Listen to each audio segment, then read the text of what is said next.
దేవునికి మహిమ కలుగును గాక. క్రీస్తునందు ప్రియమైన మార్నింగ్ మన్నా చూస్తున్న దేవుని బిడ్డ, దేవుడు నిన్ను నిండారులుగా ఆస్వాదించును గాక. ఈ యొక్క మార్నింగ్ మన్నాను చూస్తున్నా మీ అందరి కొరకు మేము ప్రార్థిస్తున్నాం. దేవుడు మీ అందరినీ గొప్పగా ఆశీర్వదించును గాక.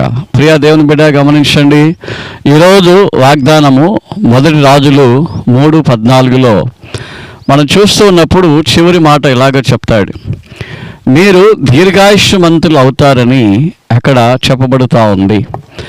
దీర్ఘాయుష్మంతులు అవుతారు.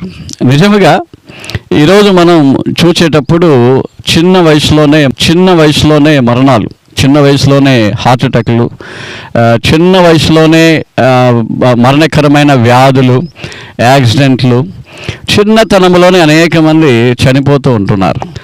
ఏంటి, ఆయనను ఘనపరిచినప్పుడు, ఆయన సన్మానించినప్పుడు, దేవాది దేవుడు, ఆకాశానికి భూమికి ఏక స్వరూపుడు, సృష్టికర్త, నీకు నాకు మన యొక్క నాసిక రంధ్రములో జీవ శ్వాసను ఉంచిన దేవుడు, నిన్ను బ్రతికించుటకు నిన్ను చంపుటకు సమర్థుడు, అధికారము కలిగిన దేవుడు.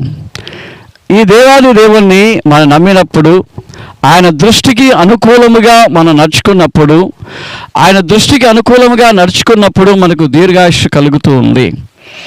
అదేవిధంగా ఆజ్ఞలలో మనం చూసేటప్పుడు, నీ తల్లిని తండ్రిని సన్మానించుము, నీకు దీర్ఘాయుష్షు కలుగుతుంది.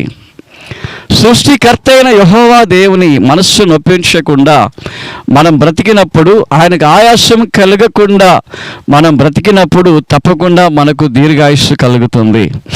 ప్రియ బిడ్డలారా, ఈ మార్నింగ్ మన్నాను చూస్తున్న మీ అందరికీ వ్యాధులు రాకుండా, అనారోగ్యాలు రాకుండా, యాక్సిడెంట్లు జరగకుండా, మరణకరమైన కార్యములు, విపత్తులు ఏమీ జరగకుండా, రాజులకు రాజు, ప్రభులకు ప్రభు మనల్ని కాపాడడానికి శక్తివంతుడు, సమర్థుడు. అయితే మనం చేయాల్సింది ఆయన దృష్టికి అనుకూలంగా నడుచుకోవాలి, తల్లిని తండ్రిని సన్మానించాలి. ఆయన మనస్సును బాధ పెట్టకుండా మనం బ్రతికితే తప్పకుండా నీ ఆయుష్ను పొడిగిస్తాడు. ఆజ్ఞలన్నిటి ప్రకారంగా మనం నడుచుకునేటప్పుడు నీ ఆయుష్ను పొడిగించే దేవుడు.